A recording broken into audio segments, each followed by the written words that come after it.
Bom dia a todos, sejam muito bem-vindos a mais um episódio do Podcast Legal. Podcast este que já está no quarto episódio e que é baseado no Agosto Lilás, mês dedicado ao combate à violência contra a mulher. E por isso estamos entrevistando os atores do sistema de justiça e da rede de enfrentamento à violência contra a mulher, né? E hoje o nosso entrevistado é o promotor de justiça Dr. Hélio Cel Júnior, que atua na quarta vara criminal da comarca de Joinville, vara esta especializada no atendimento de violência contra a mulher. Seja muito bem-vindo, doutor, ao nosso podcast. Muito obrigado por nos receber e vamos logo para a primeira pergunta. Doutor, quais os fatores que mais inspiraram o doutor a entrar na luta contra a violência doméstica? É de incumbência do Ministério Público a defesa de interesses públicos, coletivos e individuais, naquilo que o ordenamento jurídico considerou como de mais relevante, ao ponto de considerá-los indisponíveis. Os direitos dos mais vulneráveis também se inserem nesse contexto, e embora a mulher não se trate como pessoa vulnerável, é sabido que foi vulnerabilizada em razão de um processo histórico de costumes, de comportamentos que atribuíram à mulher alguns papéis sociais que colocam ela em desvantagem em comparação com a figura masculina, papéis de submissão, que, de certa forma, naturaliza a violência cometida dentro desse contexto.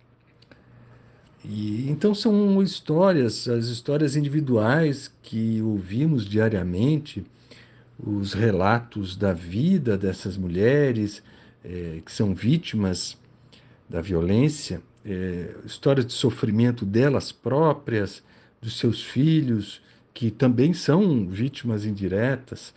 São esses relatos que nos relembram a importância, né, da conscientização sobre esses aspectos, a relevância e necessidade de mudanças de comportamentos sociais, e é isso que nos inspira e fortalece para seguir nesse propósito. Muito interessante ouvir isso, doutor. E continuando nesse contexto, quais são os grandes desafios que o doutor enxerga no combate à violência doméstica? Os desafios nos são impostos até pelas pesquisas de dados de feminicídios, de violência física, de violência sexual, psicológica contra a mulher, para citar algumas de suas formas, que revelam números estarrecedores que deveriam envergonhar a toda a sociedade brasileira.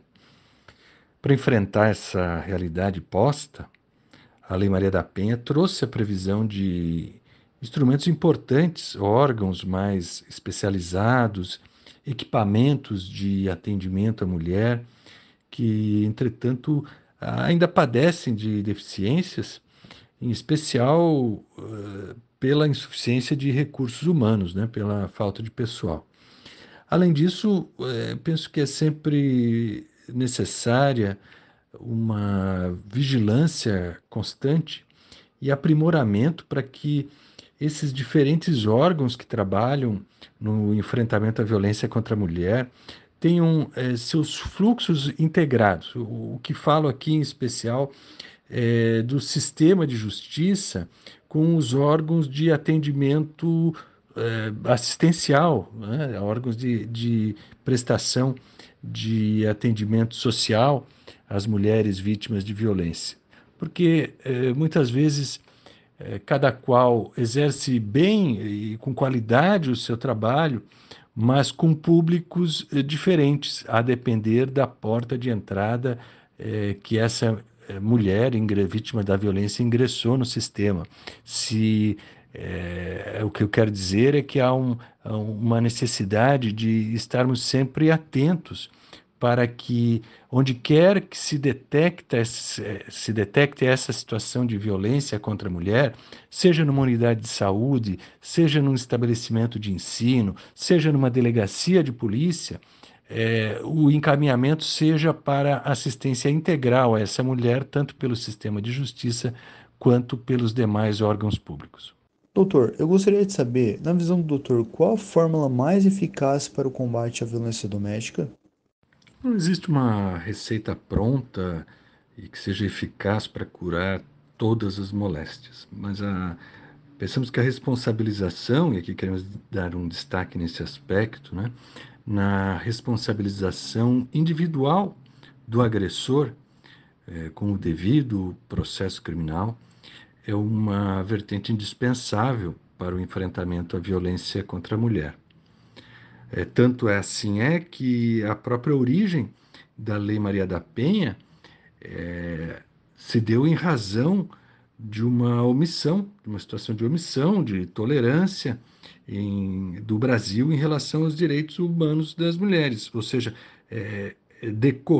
a própria lei decorreu de uma insuficiente repressão dessa espécie de criminalidade. Daí porque o aspecto penal punitivo ele não pode de nenhum modo ser negligenciado. E foi exatamente nesse sentido que a Lei Maria da Penha trouxe determinadas previsões que afastaram a possibilidade de alguma outra espécie de justiça consensual, de aplicação de medidas despenalizadoras. Tudo isso foi vedado justamente porque, diante da relevância dessa espécie de criminalidade, do enfrentamento a essa espécie de criminalidade, que o ordenamento jurídico entende necessário uma repressão mais rigorosa a esse tipo de crime. Já que o doutor tocou no tópico do ordenamento jurídico, eu acho pertinente perguntar, na visão do doutor, a atual jurisdição é favorável ao combate à violência doméstica como um todo? A legislação penal brasileira traz previsões de punições que ainda podem ser consideradas bastante brandas para os crimes de violência contra as mulheres. Por exemplo, o crime de ameaça. Crime de ameaça que tem números muito expressivos nos registros de ocorrência, dos mais expressivos, por sinal, e tem uma pena de apenas de 1 a 6 meses de detenção. Também, lembrando o crime de lesão corporal qualificada pela violência doméstica, que até o ano de 2021 tinha uma pena mínima de apenas 3 meses de detenção. Houve uma alteração legislativa no ano de 2021, com a introdução do parágrafo 13 do artigo 129, né, que trata do crime de lesão corporal, e a pena, então, em caso de violência doméstica ou em caso de discriminação à condição de mulher, passou para 1 a 4 anos de reclusão. Mas veja, ainda essa pena, apesar de majorada, né, ela ainda é equivalente à pena do furto, do crime de furto, na sua modalidade mais simples. Então, assim, a agressão física contra uma pessoa que resulta efetiva lesão, ofensa ao corpo da esposa, da companheira, da namorada, da mãe, da irmã, enfim, da mulher com quem aquele agressor divide a sua vida, ou com quem ele tem relação de parentesco, tem uma pena igual ao da subtração de alguma bugiganga de valor inexpressivo que é cometida sem nenhuma espécie de violência. Então, há alguns disparates ainda que podem ser observados na legislação penal. Agora, sobre a jurisdição, prestação jurisdicional, respeitadas essas limitações, né, legais que são insuperáveis, previstas na própria norma, os tribunais superiores têm sido, sim, pode-se dizer que têm sido receptivos às teses acusatórias, né, do Ministério Público, em especial em assuntos ligados à violência contra a mulher. E, para exemplificar aqui, podemos lembrar que o Superior Tribunal de Justiça firmou já há algum tempo a tese sobre a possibilidade de fixação de uma indenização por danos morais, né, pela reparação dos danos morais, ainda que em algum valor mínimo em favor da mulher que é vítima de violência, e que isso pode ser feito dentro do próprio processo criminal, do qual resultou uma sentença condenatória e, portanto, sem a necessidade de que essa mulher vá buscar essa reparação civil, né, monetária em processo civil. Bom, doutor, tem sido uma conversa muito esclarecedora para o que se diz respeito à violência contra a mulher. E para finalizarmos, eu gostaria de saber do senhor como que o senhor vê a importância do papel do Ministério Público no combate à violência contra a mulher no âmbito doméstico, familiar e relacional. O Ministério Público desempenha um papel muito relevante nessa área. Poderia aqui dividir três vertentes de atuação no enfrentamento à violência doméstica e familiar contra a mulher pelo Ministério Público. A primeira delas, de que já tratamos, é aquela com a perspectiva de repressão penal. Nesse ponto, é certo que o Ministério Público exerce protagonismo como titular da ação penal, que visa responsabilizar o agressor com a aplicação de uma punição legal para reprimir e para prevenir novas ocorrências. Em uma segunda vertente, tem-se a ideia de proteção às vítimas, para o que a Lei Maria da Penha traz uma ferramenta jurídica de grande valia, que são as medidas protetivas de urgência.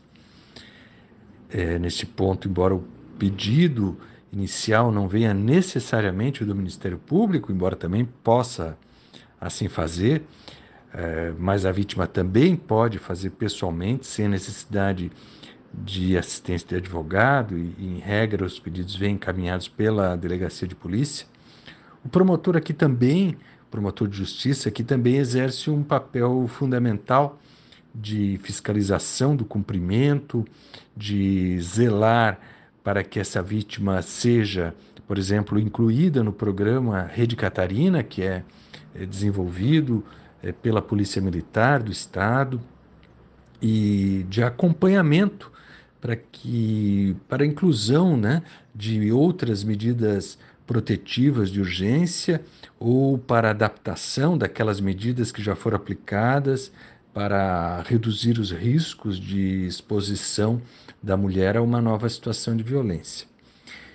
E ainda se poderia incluir aqui um terceiro viés, que é de atendimento integral e multidisciplinar para as vítimas, zelando o Ministério Público para que aquela mulher que ingressou no sistema de justiça pela porta de uma delegacia de polícia, por exemplo, trazendo uma situação de violência doméstica ou familiar, seja também ela encaminhada para o acolhimento e para a inclusão nos serviços públicos de assistência social, de atendimento psicológico ou de outras necessidades que venham a ser detectadas. Daí, nesse ponto, né, o que se chama atenção aqui é que o Ministério Público, nos próprios processos em que há o acompanhamento e fiscalização das medidas protetivas de urgência, o Ministério Público também pode requerer, pleitear ao judiciário que essa vítima seja encaminhada para esses atendimentos de serviços públicos e para avaliação e, se for o caso, então, de inclusão naqueles equipamentos de atendimento. Bom, de antemão gostaria de agradecer muitíssimo a presença do doutor aqui no nosso podcast. Sem dúvida foi uma conversa mais do que enriquecedora e muito importante para todos nós e para os ouvintes, né? E no mais, informando aos ouvintes do podcast, em caso de urgência, todos vocês podem, se quiserem, comparecer à DPCAM da sua região. E em caso se desejarem orientação jurídica de forma gratuita, podem agendar horário aqui no nosso telefone, né? Que é o 3026 8258. No mais é isso. Muito obrigado a todos. Tchau, tchau.